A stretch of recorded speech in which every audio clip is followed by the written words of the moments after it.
Autumn, your host, and welcome to another episode of Engaged in Chaos. Today I have with me a wonderful friend of mine and colleague. Her name is Brooklyn, owner of Zenith Event Productions. Today we're going to talk a little bit with her.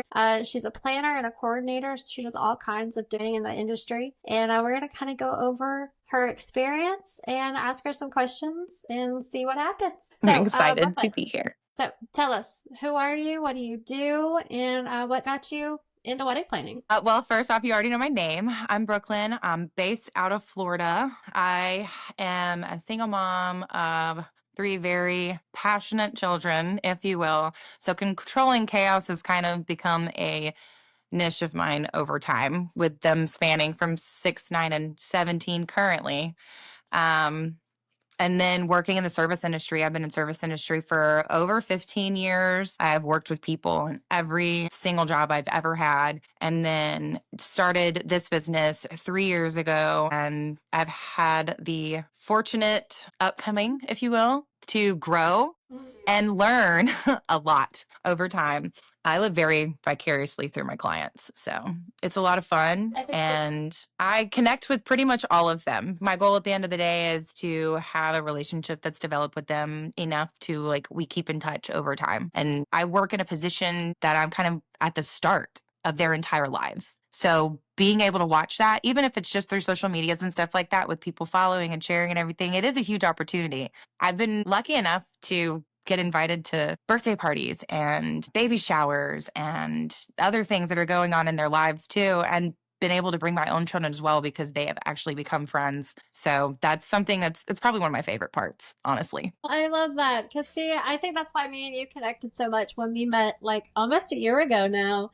Because Yeah, we're both actually. of that. We want to be your friend. We want to get to know who you are. We're very Hmm. hands-on people with our clients, and I'm still friends with so many of my brides. So, what made you fall in love with weddings and event design in general? I've always been fairly crafty. I love arts. I love anything that has to do with people. I love events. I'm a very social person, butterfly, if you will. That has worked in and out of my favor, with that said, but mostly in my favor, because it's just something that I've over time grown a passion for, and then learning and teaching myself over time what to do and how to do things better. I've gotten much better at my job. Even when it comes to vision boards and stuff like that, I'm helping them put all of it together. Being the people person that I am and being able to kind of control that chaos makes it a little bit easier, because I'm very high functioning in those situations.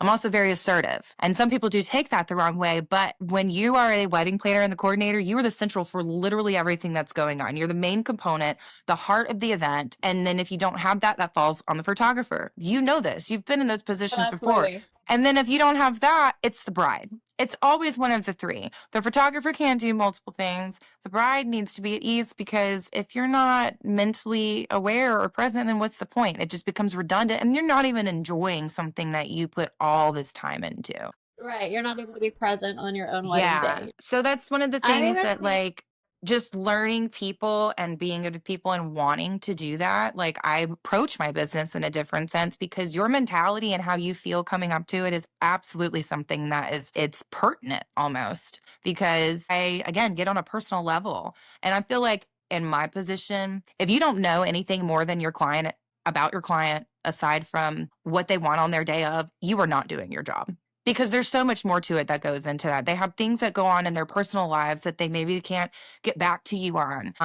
Things happen, I had a couple, for example, they bought a house and lost a house and had a wedding all in less than 1 year. oh gosh. I had another couple who they put off their wedding because of their father, two of them actually, because he had passed. And one of them just happened recently, and she put her wedding off from last September to this September in hopes, and things were looking good, but those are the kinds of things that you have to take into consideration. My last client I just had, the DJ and then the processional, which was mostly family and friends, she was pregnant. And that was a big thing. So I found out those personal things. I went to 2 of her dress fittings, and everything on her dress fit perfect the first time. Second time didn't, because her body was changing. So we had to adjust again. And those are just little things that you come into contact with over time. Like, it doesn't always have to do with just the money. You need to be able to Absolutely. talk to your clients like a human being and ask them how they are actually doing, what's going on, where you can help, even if it's not something that you can actually help them with. Sometimes Yeah. letting them just vent and keeping the Yeah, open being a sounding communication board. is key, because then you approach the situation in a different sense, maybe more Right. sensitivity, maybe. Right. And that's some things we'll touch on Yeah, in like it's a big thing. So absolutely. So to kind of take it from like the beginning of when a couple is going to look for their wedding planner, when do you prefer couples to bring you on? Is it like in the very beginning? Is it after they I would found the always venue? recommend the Is it very after all of beginning. that? I The would very, very always beginning? Okay. recommend the very beginning. And if it's not post engagement and pre venue, then at least post venue, because Okay. when you start with what I call it a blank canvas, essentially.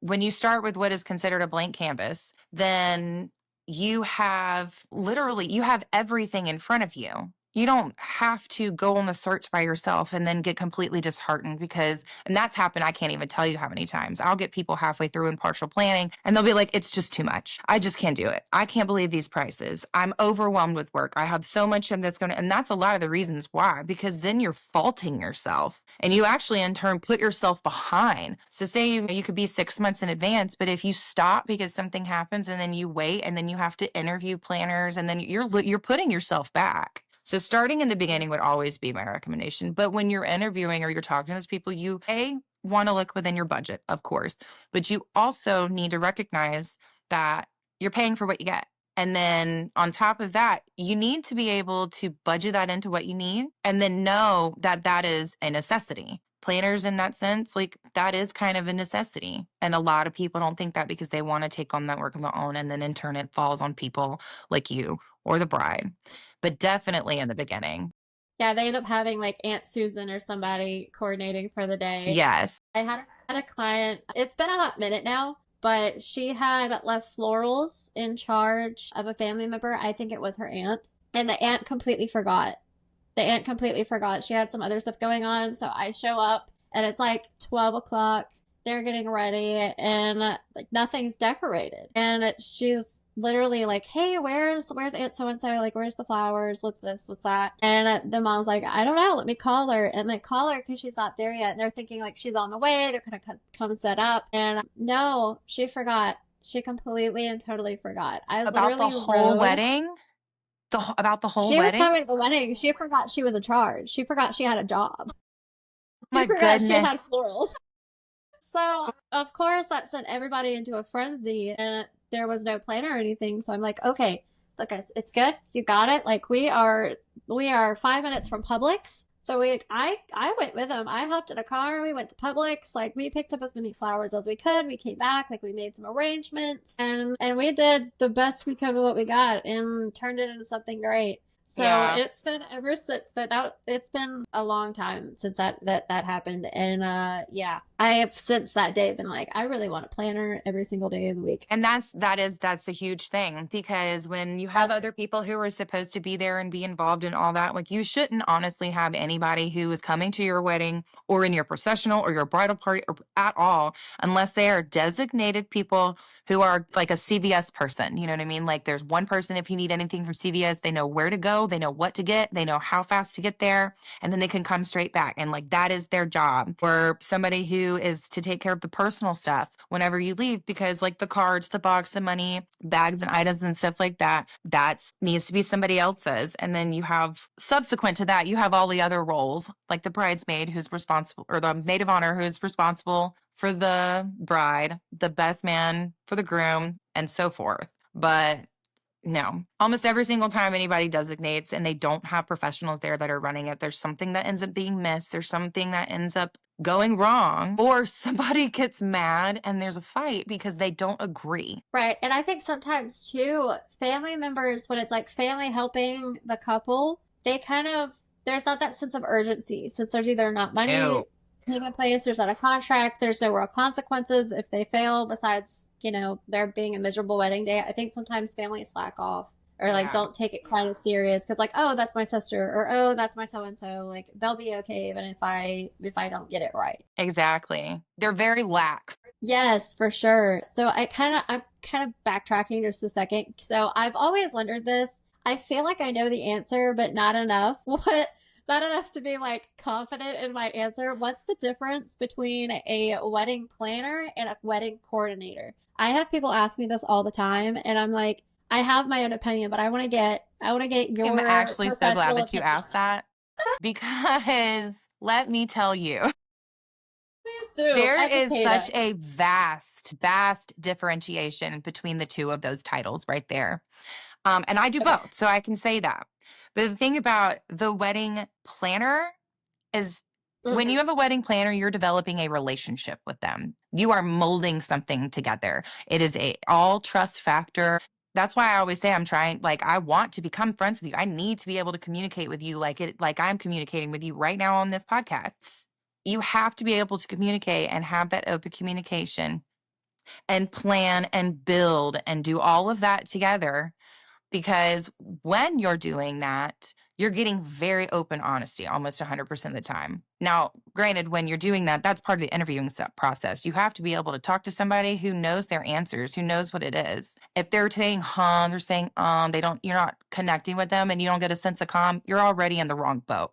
But I'll digress. So back to when you're building that relationship that you base that interview call upon, like that's where you're getting all of it. I'm very honest with my clients, almost to the point that I tell them, you're not always going to get the answer that you like, but don't take that the wrong way, because that is just me giving my professional opinion. If I was telling you what you wanted to hear and just telling you yes to everything, I'm not doing my job right. I am supposed to be able to tell you no in certain things because this is my field of expertise. When I'm working with people, I can help them navigate all the vendors, prices, styling, the way that they want things, putting teams together, making sure they're staying within their budget for these things. Because if you start with whatever their budget may be, could go for the wrong person and end up getting a DJ who they've never done anything with, and they're completely paying way more than they should. And then something fails. And then they have they are lacking in funds at that point because they spent X, Y, and Z on so and so, who ultimately didn't even follow through with what it is he had marketed himself for. Yeah, that makes And sense. that's I would happened in think. every vendor category that I've had. That's there's not one category I've come across that hasn't, but that is one of those major things, because then you can ask, hey, have you worked with them before? Do you know of them? If you don't, do you know anybody who has? Have you heard good reviews about them? I've seen X, Y, and Z. And then So how does that translate and differ from being a coordinator? the coordinator part, that's just there. That is making sure your timeline is stuck to, the cake doesn't fall over, everybody makes it down the aisle in order, all your vendors show up, everybody's dressed the way that they need to be, and that all of your formals are hit throughout the night. Okay. That, with that Yeah. said, does also not include decorating or anything like that.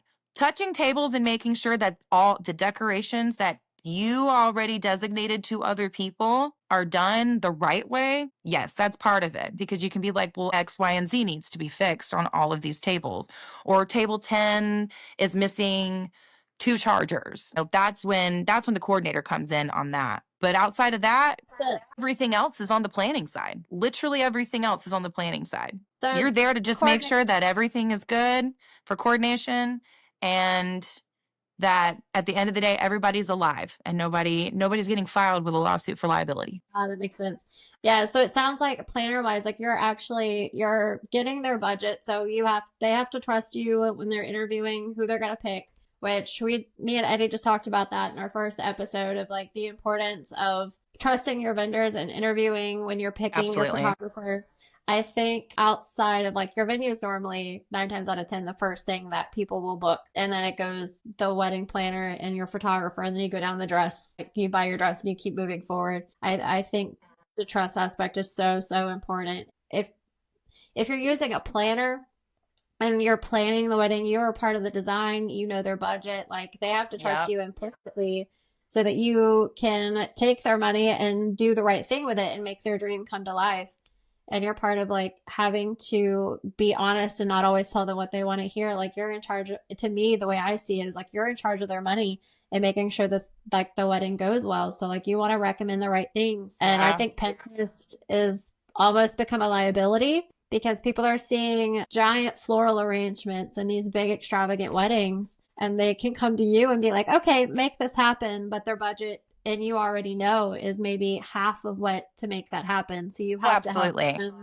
I can look at a photograph and I can tell you what scale and how many thousands of dollars just by a guesstimate alone that they Yeah. spent. And I don't even Yeah. have to look at the rest of whatever's going on. And I completely agree with you, actually. I was just talking about this with somebody else. I view the way that people look at Pinterest and all that other stuff and the expectations that it is that they perceive from those AIs or those edited photos and stuff. Because again, those are final touches on people's portraiture, or it's something that's actually not even real. It does stain the expectation strictly because I view it the same way that women look at their own beauty standards. Let's put it that way. Because Okay. people continually look at things on their, I want to look like that. I want to like that. And the brides do it too, because the brides see their inspiration for their Pinterest stuff on that. I want to look like her.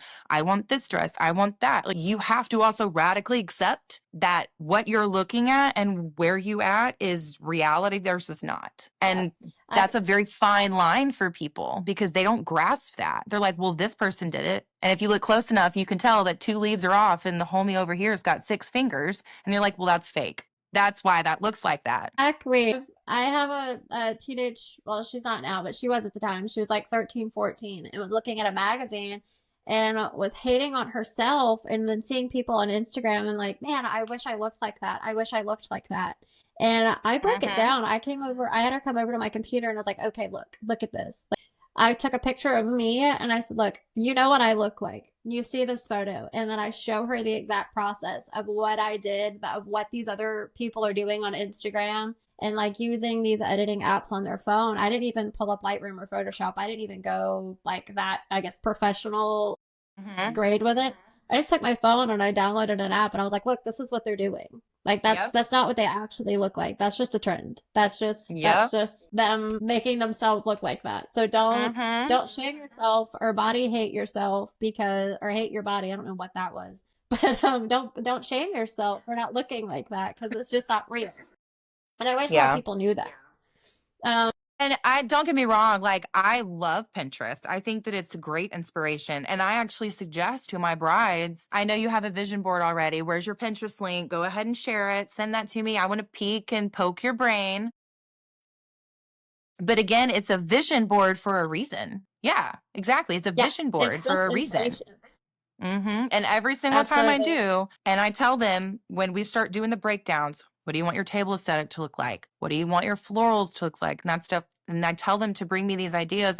I always, always, always tell them, do not look at the whole photo. Never look at the whole photo. If you're liking anything out of it, you need to pick whatever it is that you like out of it. Because when you start pulling these pieces from these different things that you're looking at, that is whenever you make what you actually want come together. And even if it's Okay, an that AI makes sense. photo, that's great. It can be an AI, but you also need to recognize that it's not real and you need to pull from that so that you can make your own. And then if you're not, you're really just copying somebody else. And what's the point of that? I love that. That kind of goes into like the next question I have of what is something that you wish like every couple knew in regard like when they're starting to plan? What is something you wish they knew? To radically accept what the reality of their expectations are versus what it is that they are seeing. And they need to apply Okay. that to their vendors. So if they're seeing photography photos and they have them hanging in a balloon and you're doing whatever, in this balloon, like you're probably going to have some strings in there. If you have a DJ, for example, who comes in and they have a bubble machine, you can't be mad at the guy because the guy only has one bubble machine. You know what I mean? If you should have wanted more, if you saw this thing and Pinterest, it kind of goes back to the Pinterest thing, really. They tie in together very easily. You have to verbalize what it is that you're wanting and your expectations when you're going through these people. Another reason why planners are really good for this, because they can tell you or the vendors can tell you what it is, but you have to be open. You have to have lists of questions. And couples don't do that. Couples see what it is that they have and they'll read reviews, And then they'll like see some of the best photos, but it's like, well, what do you do if XYZ happens? What do we do if the power goes out? It correlates with literally everything. And the expectation of what it is that they're seeing in their mind is not what actually happens in reality. Because in reality, we're all running around like like chickens with our heads cut off. They don't see that stuff because that's our job. Yes. Yeah, like it's our job to handle the craziness of a wedding day and let Yeah, it appear to them as if everything's just perfect. Because at the it end of the is. night, like when I leave, if my couple can come to me and be like, "Oh, everything was perfect, everything went amazingly," and I'm on the Mm-hmm. back end like going, "I was gonna pass out and I was freaking out a few hours Yeah. ago," and I knew that wasn't passed on to them. I feel like I've done my job well. To like not only the expectation and the radical acceptance of like what it is and making sure that you check yourself back into reality, because come the day of, if you cannot just take a breath and be like, it's going to be the best that it can be, we might have hiccups. I'm going to trust that the professionals I hired will trust this. And if something really just like off the wall happens, like obviously say something. But typically speaking, if that happens, like you or I or somebody else, we're already on it because we're already seeing what's going on before anybody else does. But that's probably the biggest two things, Yes. making sure that you accept whatever is supposed to be in real life, radicalize real life versus your vision board, because your vision board is coming from Pinterest and half of it's fake. And then making sure that when you come to it on the day of, you trust your vendors and you let go. You take a breath and let go. You've done all the work, you've gotten out here. So instead of being a helicopter bride or turning into a bridezilla, and I'm only using the bride thing just because there's only terms for that. I don't know why they don't have terms for all of the other people, but it's you have to be able to just kind of accept whatever's going to happen is going to happen. It's my day. Nobody's going to ruin it. I'm going to go outside and I'm going to take a shot if I need to. I'm going to go and I'm going to lay on the couch for 5 minutes if I need to recollect my thoughts. Like Right. that's all that needs to be happening. So question, do you warn your couples about this in advance? Because I do. I tell clients like just go ahead and plan for something to go wrong. Like go ahead and mentally prepare yourself for there to be some sort of hiccup so that when the hiccup comes, you're just like, "Okay, so this is what we've got." And then it's either me, the planner, somebody somewhere is you're like, "Okay, this is how we fix it." If the bride or the couple period ever even finds out there was a hiccup. I try to keep that away from my couples, No, whether yeah, I there's a totally failure or agree. not. I I don't want them to absolutely know. do. And I also, just because of my experience, and I've had, a time or two where a bride has said something, but it's been on the back end. I've had to go back in and be like, well, yes, I understand where you're coming from, but since you're bringing it up, this is what happened. It's my job to make sure that you don't know of these things and make executive decisions. And you hired me and you trusted me this whole time to be able to do that. Yeah, Like, it's just, you work with what you got where you got it. And absolutely.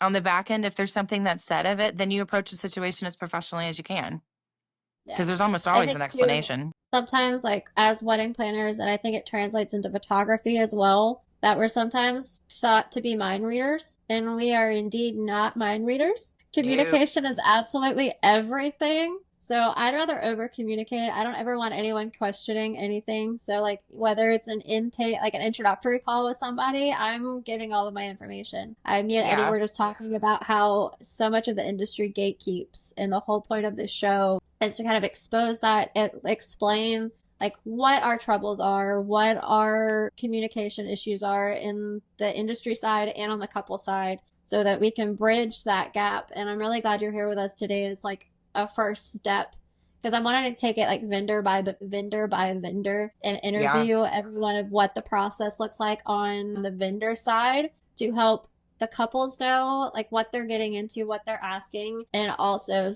like so everybody can be on the same page, because Yeah. we're not mind readers. If you, yeah, like okay, so sneak peeks. I send out sneak peeks within 48 hours typically of the wedding day. Yes, those are for you so that you can post, you can share, and you're not waiting that 6 to 8 weeks to get your full gallery back. You have some photos you can share. But at the same time, for me, I'm letting you see all the editing situation or how I'm going to edit each moment of your day from the hotel room Mhm. to the first look or the ceremony to reception. I'm giving you a little bit of all of it.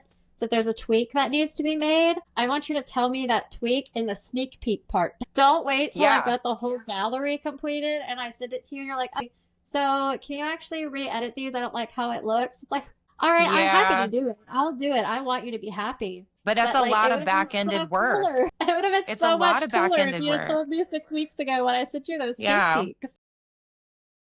Oh Yes, my I goodness. actually I very, very much agree with that because and I think a lot of it too is like I don't feel like vendors talk to their people like their people. So it kind of puts a wall almost in it that whenever they do come in contact with other ones, it's so formal that it's for me, it's almost uncomfortable sometimes. Like, cause I want to be able to talk to you like a person, like, yeah, I'm gonna have all the questions and everything for you too. But Like, if they're you not don't come to children, me they're with not puppies. questions, I'm gonna be concerned. Like, I want you to ask me questions. I'm gonna ask you everything it is. Like, you're gonna get all sorts of things from me. But you need to Right. be like paper, baby. But you need to be able to reciprocate that.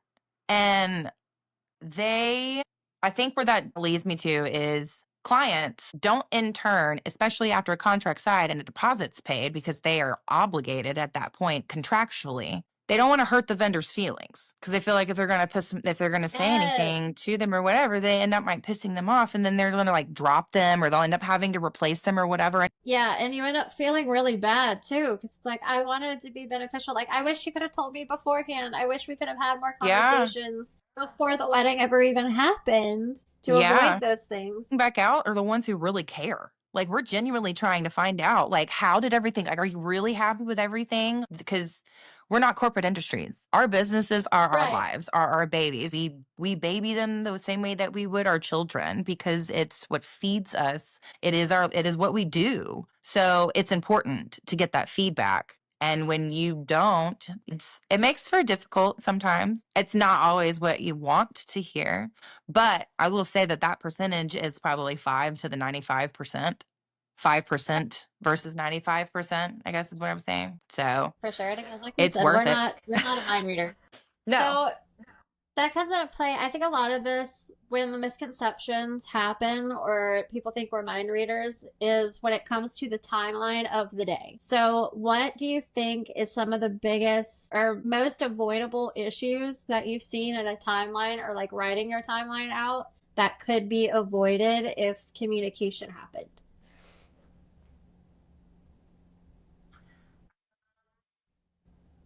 For the timeline specifically, I'd probably say making sure that say it again. Oh, I was like, I could tell you mine. Like, I think the photographer should definitely be included in your timeline building. Because like I got a timeline in the last year where I was given 30 minutes to do family photos, a bridal party set, where there were 8 people on each side, and the couple's photos in 30 minutes. And it's directly after ceremony. They gave themselves like 20 or 30 minutes for ceremony, and they wanted sunset pictures in sunset with like at that 30-minute mark. I'm like, there's no way this is happening. And I told everyone No. 2, 3 weeks in advance when I first got that rough draft. I was like, there's no way this is No. happening. No. I There's no way actually I can make this happen. I'm really good no. at my job and I'm not a That's miracle so not worker. even feasible. I don't even think Yeah, Flash exactly. could do that. Like, no, So we had ma'am. a pivot. No. Timelines are a big thing for me. I make them, and when I make them, I use general mock and I adjust whatever I have on there to your ceremony time. Once I'm done with doing that, I send it to you. If you want to add in, change in, we can do whatever you want to do with the timeline. Absolutely whatever. But when I'm done with it, I send it to the photographer because the photographer always ends up having something different. After that, I actually send it to the DJ just to make sure that the DJ doesn't have anything on there that's on his end that either of us would have. Because sometimes there's something Oh, I different like that that. they talk about with the DJ too. But client first, photographer second, DJ last, and then client final. I always send it back to the client for a final review prior to rehearsal. And then any changes that are made on rehearsal day, I finalize in real time while we're there. I can currently do that now because of this amazing iPad that I'm talking to you on. But I do that in real time with them. Like I am in my documents editing as we go if anything needs to be changed, so that when I am done with it and rehearsal's over, I can click save and then I download it and I send it to whoever I need to right then and there before I even leave rehearsal. That's Because awesome. everybody needs to have that. And I send it to every single vendor. It doesn't matter who you are. Even if you're only coming in for setup or you're dropping off florals at 9 o'clock, you're still going to get an itinerary. The venue even gets an itinerary Yeah, if I that's have a awesome. direct rep contact. So, and I always make sure that there's times too.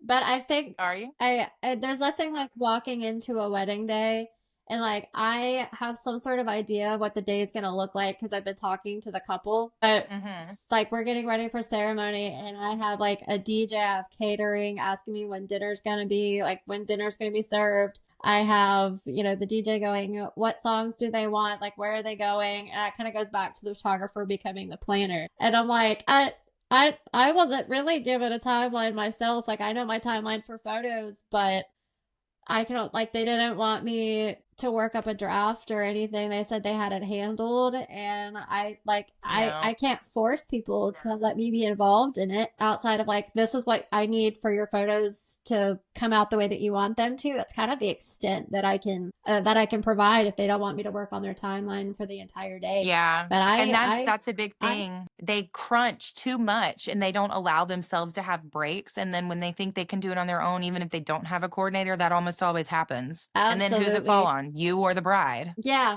And again, it's your wedding day. Go enjoy yourself. If some extra allocated money keeps you present in your wedding day with your person and your guests and you get to have a good time, it's so worth Worth it. it. It's so worth it. It's Just for your so peace, worth your it. ease of mind, to where what you remember about your wedding day is how amazing it was, the emotions you had and the feelings you had and the fun you experienced with your friends, instead of being like, oh well, dinner wasn't served on time, or oh so and so was late and this happened. Like you don't have to worry about those things when you have a planner or even a coordinator for the day of, because coordinating the day of is like you're keeping everybody on time. So I tell everyone, even if you can't, I totally Yeah. understand if you can't have a planner and like you're doing things yourself, totally get it. But please at least try a coordinator Yeah. because I can get I think like another you. thing too with that too is part of the reason why and it's not like I'm trying to drive money through the walls. Like I am no billionaire. I am not trying to be a billionaire.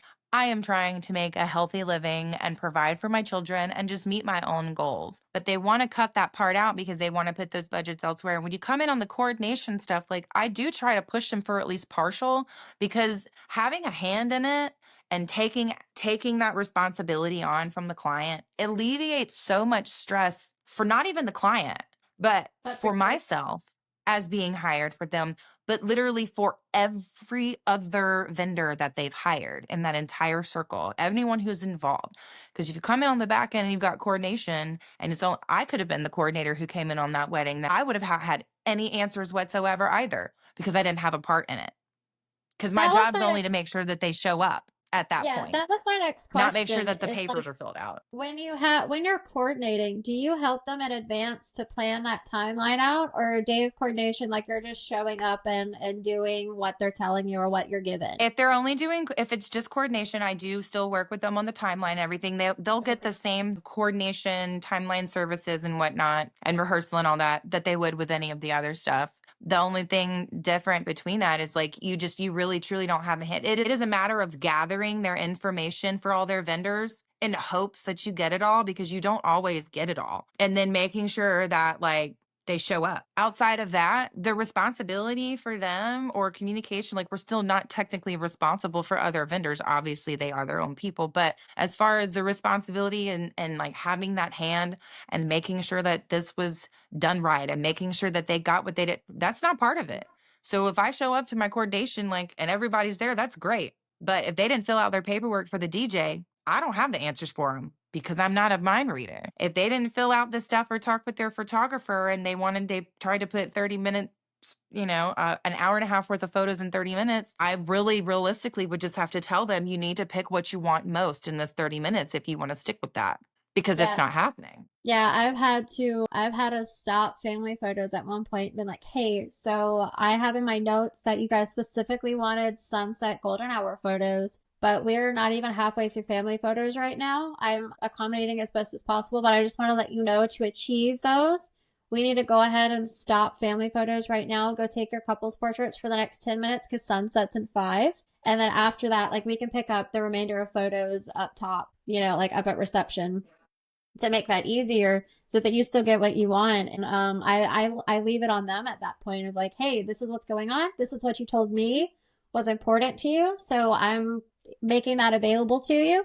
And it's their choice on, what they pick. Do you want to keep doing family photos or do you want to pivot to your Yeah. couples photos? And that's kind of a worst case scenario. And for me, I try to prevent that kind of hiccup ever having to take place. If you let me help you with your timeline and plan that day out like it should, you're gonna have plenty of space and downtime. Because I see so much taking photos. You get tired, couples get tired, family gets tired of smiling and standing there and stuff. So if I can break it Hmm. up and do bridal party a little earlier in the day, like your separate like bridal party photos and knock some of those out. And if you're not doing a first look, that's totally okay. There's such a thing right now with people pushing first looks out on couples, and I think that's so wrong. My first thing is I'll ask you. I'm not a first look fan for couples. I'm a Really? first You're look not a fan? fan. I'm not a first look fan for couples. That is okay. Ooh, tell me Actually, why. that's something that I've been thinking about this too. That is something that I would just nix entirely. First looks for couples, first touches are a different Ooh, story. hot takes. Tell So, me. and specifically the reason why is because the guys typically don't get to see the women unless they're already in it or they're already married or something like that, and they don't tell the family. But if you're seeing them beforehand, it almost defeats the purpose because you want that element of surprise. I push for that element of surprise for my grooms almost 100% of the time. And if they haven't seen them, honey, you are going to be staring at the officiant until your best man taps you on the shoulder and tells you it's time to turn around because you're not looking at the back of that aisle. And they know too, I because if I love have to carry the train of the dress, I even tell the best man, I'm going to be carrying her train so that it doesn't drag or get whatever on it. I was like, I need you to wait until I am out from behind her behind and I'm not squatted down like a duck for you to tell him to turn around because I don't want to be in the back end squatting down in the photos and he sees me coming from under her dress. yeah. That's, but I push for first touches, not for first looks. I think it takes the element of surprise completely away. Now, first touches, one of the reasons why I like them is because it is a very intimate moment and it is a privatized moment.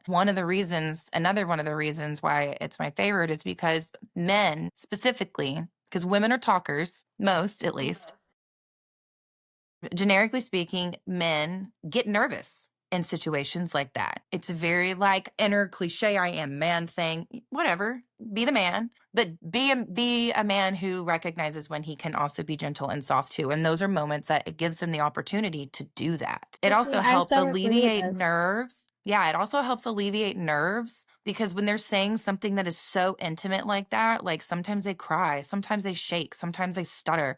That's one something that they want to be on a small scale. I don't think there's ever been a first touch that I've seen I haven't cried because I'm fortunate enough to be the vendor who gets to be there for that. I'm typically setting them up like, okay, here we go. Yeah, you're helping the photographers let up the entire ordeal. Yeah. But I just like that so much more because when they do their own vows too, like it is so intimate and it's so emotional and it's one of the only times that the two of them will have by themselves outside of the 15 and 20 minutes that I make sure is in the timeline before their introductory to reception. Because that those 2 moments Yes. are all you get. Like those two, maybe 3 if you do something else, are the only opportunities that you get to be alone during the wedding day until prior to the end of it with the person that you're actually marrying. And See, people don't get that's that. kind of why I'm not for or against either one. Like I can make both work. I want whether it's a first look or a first touch or just first time seeing each other's down the aisle. I want it to be like authentic and organic to each person, to each couple and what they Mhm. value. But I always still, I think you can never go wrong with a first touch for sure. because you can keep Yeah. that traditional aspect of things. And with us being down here in Florida, like in Pensacola and the Gulf Coast, I see a lot more people who are keeping things more traditionally set with that. And so they don't want to see each Yeah. other in advance. So to keep that, you can have them on each side of a door or back to back and read their vows and Mm-hmm. everything like that. Still get an extra photo moment. Yeah. Why I like that is because, and for some reason, I don't know why, but I'm really, really good at this part. When they do first touches, I generally have a conversation with the groom after, pre ceremony, post first touch. Because they're already in their feels. So they haven't seen them. And because they have that heightened emotions and everything going on, like it kind of gives them a little bit of anxiety. It does the bride too. Breath work works wonderfully, by the way. Definitely in the middle of getting my certification. I think I told you that for somatic breath work. Total side note. But one of the reasons why I do the first touch instead of the first look is because when I have them stay turning the other way and then they finally do turn around, the element of surprise when the bride's at the bottom of the aisle, even despite having had the first touch already, is almost overwhelming. It's insane. It's like having it all over again, but they don't have to go through that same angst of saying those same words, because you know that the moment that they see them and they get up there, if they haven't said anything, they're going to choke. A lot of times they do. So they've already gotten the words out of the way. Now they get to feel it. And that's what gets captured Absolutely. whenever you do the first touch versus the first look. Absolutely. I think one of the advantages though to doing an actual first look is that if you are an anxious person and like you don't want to Very have your true. vows in advance, like you can get that not out of the way, but you can have that moment so that you're not nervous in front of everybody. Mm-hmm. And two, I know for how I was when me and Eddie got married, like we had our own little exchange privately because when I got out in the middle, ask anybody who was at my wedding, when I got out there in front of Eddie and like we wanted to exchange our words, I was just like, I forgot everything I wanted to say, but I love you more than life itself.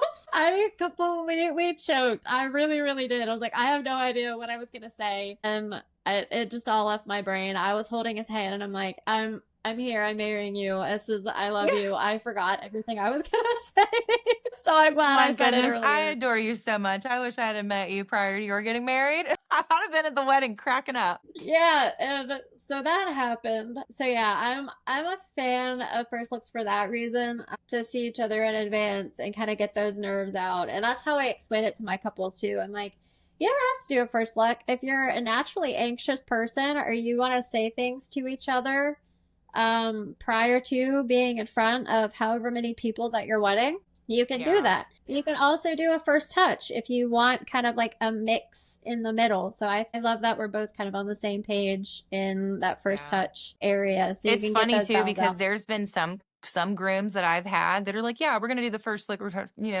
first look, and they're set. Like the couples are just set. They're doing the first look. I've had a good solid handful of grooms that have come to me and changed their mind prior and switched to first Really? look. And every single one of them broke down in tears when they saw their bride come down at the end of the aisle. And I was like, yes, I did it again. Yeah, and I don't think the general public understands how much we curate a wedding day. Like between the both of us, let alone Oh my have both God. of us, me and you, team up on a wedding day, girl. That day goes awesome. Just ask the clients that we worked with each other on. So I want to kind of swap gears just a little bit. We've talked most this time about the bride and groom, the couple side of things. I want to swap a little bit to the vendor side. So what is what is your approach when you're working with other vendors? Are there any tips that you have for smoother collaboration on a wedding day with vendors, like whatever category of vendor that it is? I think honestly, a big thing is it's a lot of networking and communication. I feel like depending on the vendor too, that kind of touches on the person as well. Cause a lot of us are smaller scale and we're not corporations. We're actual people responding to these things. Communication is a big thing. And then actually having some transparency when it comes to the client. You need to be able to talk with them and be like, okay, well, I spoke with so and she's asking this. I'm not sure if she said the same thing to you or he said the same thing to you, but I just want to make sure that we're on the same page. If it's not something that you added into their package because they wanted to add it, please make sure that you address that. Let me know if you need anything, get back to them because that doesn't happen. And that needs to happen. And a lot of Yeah. times it causes conflicts because they're so set in their ways and they do this and that. And it's like, well, that's great, but you have to have some maneuverability. You have to have fluidity. And you also have to have synchronicity. Like dream work makes the team work. And if you cannot communicate and everybody work wonderfully together, you know what I mean? Because you have whatever's going on, or it's in your contract this, or they didn't pay for that, like we'll handle that on the back end because we're here right now. And this is Right. what has to happen right now. I'm very big on communication. That's why I send the timeline to every vendor, every single one, because come on day of, there doesn't need to be any hiccups because everybody will have the Yeah. same exact document. And if anybody has questions, all you got to do is find the girl with the white hair. And not only that, it's that I think sometimes we forget we are really working as a team. It takes you as the planner, the coordinator, the photographer, catering, DJ. Like it takes the venue reps, it takes everybody to make that wedding day happen smoothly, efficiently. So if we're not communicating with each other and we can't I want to use the word like be humble enough to be like, because I Yeah. see it in art, like photographers is like sometimes it's our way or the highway. And we can't be like that. Like we have to put the I am experience very couple. glad you brought that up actually, because photographer, I know you and I personally have talked about this before. You are never an issue, God, you're a godsend. But there have been other photographers who, and it doesn't even have to be a photographer. I've experienced it in every vendor genre, but they're stingy. And it's like, I don't understand why you're being our connectivity right here. That's free advertising, baby. That's marketing and everything. You're working as a But team stingy in already. what way? Why would you not want to be promoting these people? They're working with you, they're sharing your stuff. And that's just part of the communication thing for me. So you're talking about say after the wedding's over that like you're not getting galleries Oh, I'm back. Is that talking what about you even mean? prior. I try to connect with them on everything that they have. Because if they have something cool going on, or I like them, or they have something that they post and it's even about my client, like, yeah, I'm going to try and share it. It's sharing my client, it's sharing their work, it's expanding their network. It's free marketing for everybody. Okay, I Like, see what you and mean. a lot of people don't get that. It's not just communication for the client, it's communication for your business. And I think that's what a lot of people lack on that because they're just sitting there like, I want to do this, I want to share my own stuff, or blah, blah, blah. Like, no, you're missing out on so much opportunity and you don't even know. I'll tell you about what I thought you meant in regards to getting galleries back. The amount of like venues, planners, DJs, all of that that thank me up and down of like when I send galleries, because I'll send my final gallery to everybody. Because again, like you said on other things, it's free networking, it's free advertising. If they post my photo on their page and they go, hey, to like this was the photographer, or the venue shares it, like, wait, why is I'm gonna look directly at my camera. Why is everybody not doing this? You should always be sending Yeah, everybody your gallery. It's free advertisement. You grow this way. The amount of clients that I have gotten from venue, like just the venue, not even planners, but the venue sharing the gallery on their page is uh, is is remarkably high. Remarkably high. I did yeah, because fun fact, you Brooklyn are working with me on my second annual content day this year, but I had my first one last year, and I really wanted to work with this venue, and so we planned it. We got that, and because of it, because I did that content day, I got like three weddings from it because the venue shared the photos, and then I got exactly. weddings. Like that's how you do it. That's my goal with this one too. Those things really do work. And on a regular wedding day, I got to go to the Pensacola Yacht Club and I sent it to them, and I can get another wedding from that. So I definitely Yeah. think sharing it with everybody is so Hmm. important. Forgive my rant. I couldn't help myself there. That's something we've No, talked about don't. by ourselves. It works the same end with like the communication with the relationship development with the clients because I've had that happen exactly what you were talking about right then too. But I've also had it on the clients end again where they're just talking about the people that they're working with. And then I've ended up getting other clients. One of my most recent weddings, actually, Ashley and Sarah, love the two of them. One of their guests is somebody else who I have a wedding for in December. And I actually got to meet her in person. I don't ever hardly get to meet my clients in person beforehand. 90% of them live out of town. So it was really cool to like put a name to face in person And I just want to say too, 9 the months reason before. why we're not meeting people in person, like, because I experienced the same thing. We have to meet over video chat sometimes because we're in Pensacola and along this Gulf Coast, like I've said, and a lot of people come in from other parts of the country and have their destination wedding here. So we're Yeah. not always given the opportunity to meet them face to face because we do a lot of destination weddings. It's not us Yeah. going to them, but it's them coming to us. It's their destination, if that makes Mm-hmm. sense. Yeah, it is. But yeah, for as far as vendors are concerned, I would say communication is a big thing. Like sharing is caring. And Absolutely. the economy is at a very high monetary price tag right now. So everything's expensive. Why would you not take that? And why would you not take the easy route?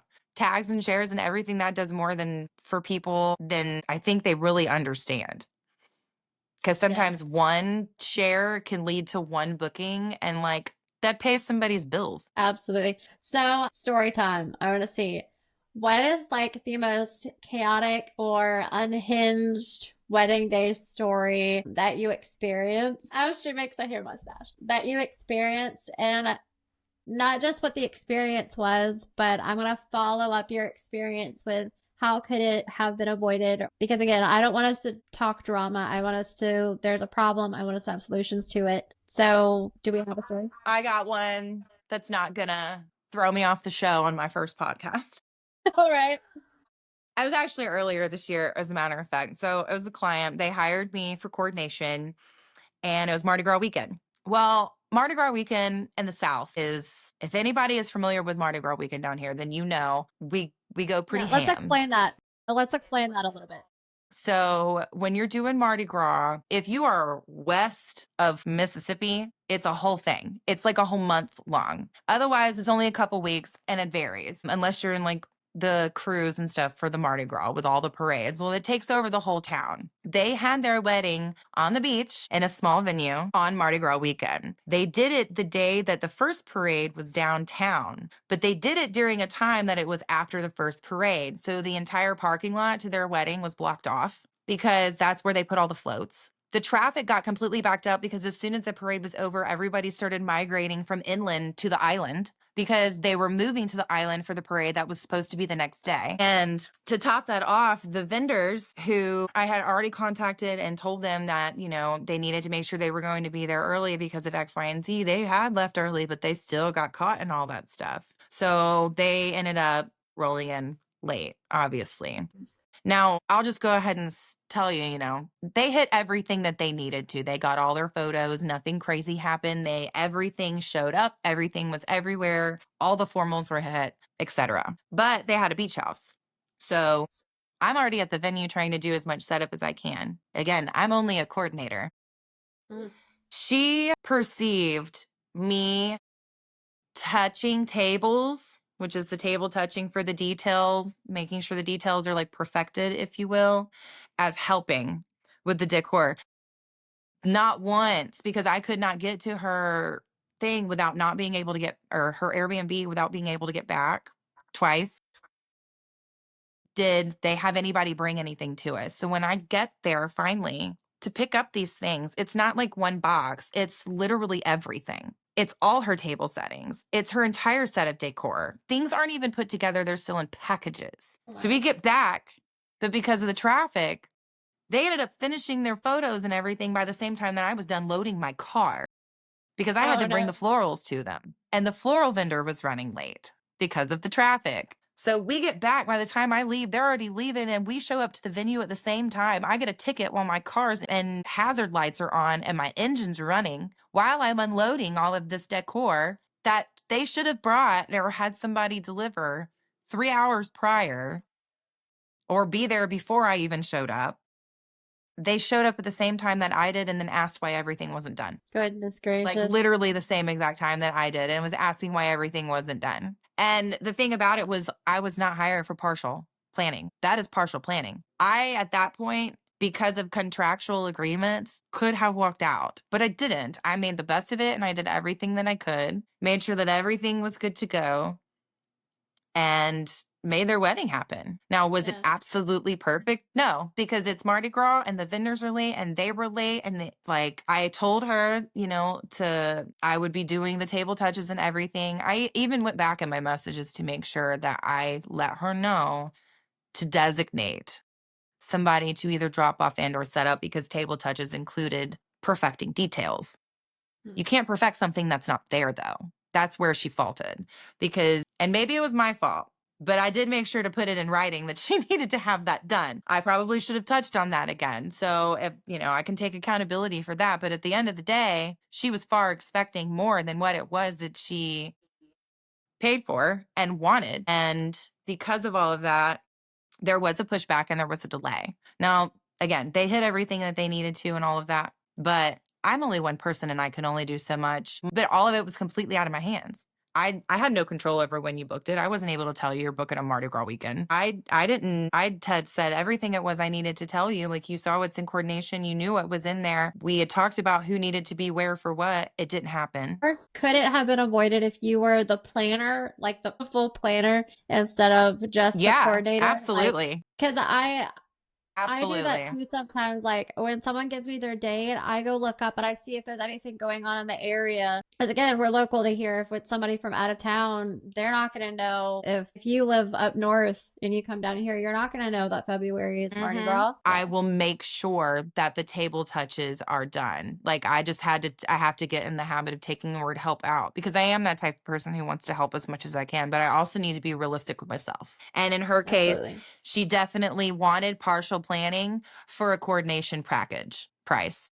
Oh, And that's what ended up happening. That's why everything went the way it did. She wanted and expected a partial planning package for a coordination price. okay. So maybe like there could have been more of a description of what she was going to get for them to have like a better understanding of what was going on or what services you can provide for the package, like booking package that they chose with you, right? Does that make Yeah, sense? either that or something that was like maybe an add-on price for a setup fee or something like that. When again, those are things that I've Okay. actually gone back in because it was another learning experience. Like, I have changed things in my contract because of that wedding. I have Yeah. restipulated things that are outlined in packages because of that wedding. I've done it even subsequent to another one that I've had post that. Like, it's all a learning curve, yeah. But in those cases specifically, she wanted more than what it was that she was willing to pay for, and then argued it on the back end, when I really should have just put my foot down and been like, this is what it's going to have to be, or I just can't work with you, because I'm not going to continue to put in work that it is that you're not wanting to pay for, only to have those expectations that you're having falter because I can't even get basic communication or delivery on what it is that I actually physically need from you, because I can't Yeah. do anything with nothing. Right. And that's kind of Right, where right, I was right. stuck, because I was literally in a venue with nothing. So, That I totally understand that. So, swapping gears a little bit. Thank you for that story very, very much. So, what is a trend that you wish would go away? Hot takes here. I'll tell you mine. does it have to be go away, or does it have to be just change? Just go away entirely? I think the flower girls and ring bearers or something that should either change and or go away. Really? Why? Why do you say that? Why do you The only reason why I say that is because when you think flower girls, like, I am very open to whatever ideas my clients want to do. Like, I have a subtitle on my thing that says an unconventional company for a reason. Like, I want to do out of the box things. Okay. So flower grannies have been a thing. I think that's something that Flower they should, granny? like, flower granny. It's the cutest thing. Oh my God. And the old ladies love it. Like, they love it. That's adorable. Okay, so we're wanting to swap flower girls. Yeah, the ring bearers, switching them to the older gentlemen sometimes. Or if they're younger, really just making sure that they're like little pimped out. Like, they need some shades. Like, they're little boys. They need to feel cool to get down the aisle. Right. I just had a wedding like that in May. She had it set up. I don't know if it was just a groomsman or a friend or something, or if they were family. But they had like a little fanny pack of petals, and he was the flower guy. And so he came down with pedals and sunglasses, and they played like a fun song, and he just kind of threw them out because they were a super fun couple, like, period. So this was very on Yeah. point for them. And they kind of like threw the pedals everywhere. I loved it so much. Okay, I like Yeah. that very much. Personally, I'm ready for sparklers to die. I'm ready for the sparkler tourism. Oh, I, I'm sparklers so can go. They're tired of being great. scared that my hair is going to burn off. I mean, don't get me wrong, they're great. But that is the hardest 180 seconds out of the entire wedding from 7 o'clock to midnight. The hardest 180 seconds. And that's all you get. You get 2 shots, 2 runs, and 180 seconds if they're lit all at the same time. Right. And so here's my thing about sparklers. Because I do a ton of sparkler exits. I'm not judging anybody for sparkler exits. I'm just telling you, like, me as a vendor, it's not my favorite thing, and I'm sorry, but it's not my Yeah. favorite thing because you have all of it. You just gotta think it out. You're giving people, if there's not alcohol at your wedding, okay, bet. But 9 times out of 10, there's alcohol at the wedding. So you are having yeah. people from, I don't know, 6:30, 7 o'clock to 10, 11 p.m. at this exit where they've been drinking this entire time, dancing, having a jolly good experience at this wedding. And then you want me to line everybody up outside and have me stand In the dark. underneath them in the dark with my camera that is thousands of dollars? Like, I'll Yeah. do it. I do it all the time, and you're never gonna hear a peep out of me. The photos look great. The photos look brilliant. But like, That's the only amount of time- downfall about it is that sparkler photos do look amazing. But they are I'm telling you, like, I get it. like, my hair's almost been burnt off so many times. I had the mom accidentally, like, because they don't realize it. Like, say the couple starts walking down, I'm in the middle of the aisle. Me, the videographer's next to me. I have 9 times out of 10, it's Eddie behind me, like getting a phone video. And we're all three backing up down this aisle while the couple walks down. I have a whole spiel with everyone now that I go out and when we're coordinating and getting everything set up, I'm like, all right, everybody. Oh, key things to make this work well. Please don't hold them straight out or straight. Oh, bless it.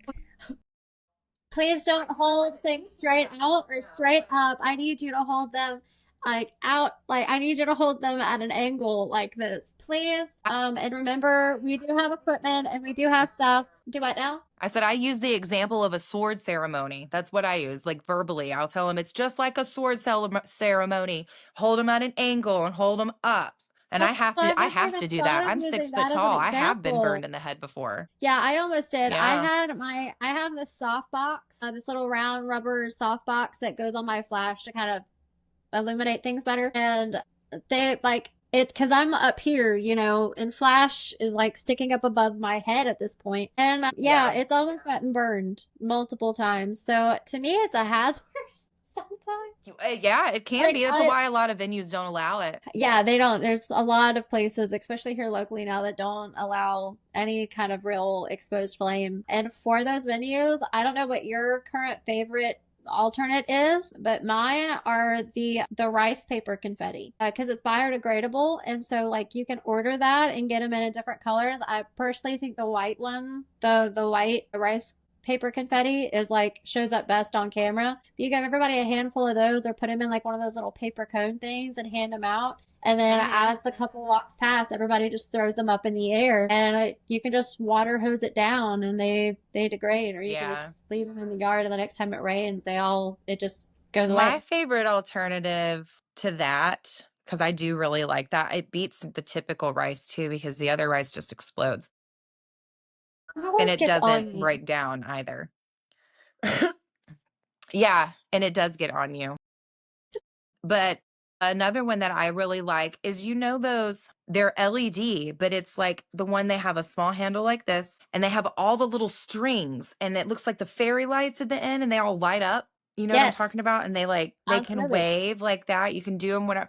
Those are probably some of my favorites, the multicolored ones like that, because that whimsically LED, like multicolored effect in the dark is the coolest thing whenever you don't have sparklers and stuff like that. And it like illuminates the back of the photos. The ones that I've seen that they have those specifically, or any kind of LED, they always just turn out really cool. You just have to have a very, very black background in the back. Yes. And see, though, on the photographer side of things, I need an off-camera flash to make those lights work, because otherwise, if I just have my on-camera flash going, then I don't get to see any of those lights. Does that make sense? Yeah. Because all I see is them Yeah. holding the like little strings hanging out. Like I don't actually get to see Yeah. most of those lights. So I'd have to have my on-camera flash. It's a little bit more of a setup, I think, on the photographer side. But if I know well enough in advance, it can plan for those little things, then like I've got you 100%. I think that just goes right back to See, and those are things communication. that I have on my timeline when it comes down to the end of it. Like it specifies if there's supposed to be an exit and if there is, what kind. 100%. Something I've seen people do too Yeah. that I love is instead of doing an exit at all at the end of the night, which I'm not against not having a formal exit, by the way. I'm not against it. Go dance, go have fun. Like we'll sneak out the back when our time's up. I Well, have my I say clients my do a parents private when it's up. dance. Oh, yes, I do love a good private dance. But anyway, what I was saying is that you can swap from doing like a big grand exit and do a big grand ceremony exit. I had a couple that got married out on the beach a couple months ago, and they did have a bubble exit. So they had everybody with bubble guns, and I talked to the planner in advance because we were able to communicate with each other.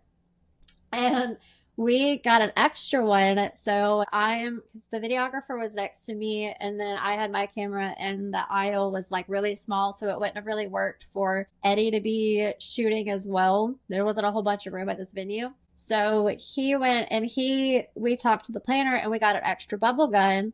And so he was up underneath me and the videographer taking pictures to make sure there were enough bubbles on screen and on camera for both of us to have that full effect of the image. And I think that just goes right back to communicating with the vendors and the people you're working with, so that teamwork makes the dream work, and the photos turned out beautifully. And we kept those bubble guns. I went back out to the 100%. beach afterwards and like did a bunch of fun stuff with them. So I think it turned out absolutely perfect. But one of my favorite things is when clients will mail me their invites. If you send me your save the date or your invitation for your wedding, I save them. I love that. Nothing makes me happier on the planet than having a client send me their wedding invitation. I feel so included, and it makes me so happy.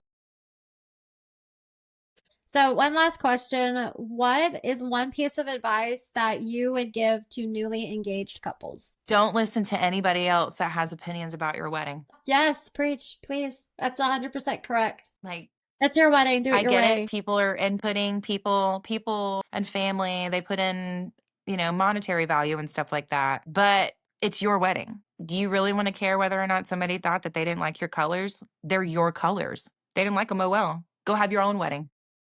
Absolutely. I hear all the time how they're trying not to hurt somebody's feelings, or you're not wanting to do this. And I'm like, and I always tell my clients, I understand where you're coming from and I can totally empathize with that. But I need you to remember that the wedding cannot happen without the two of you.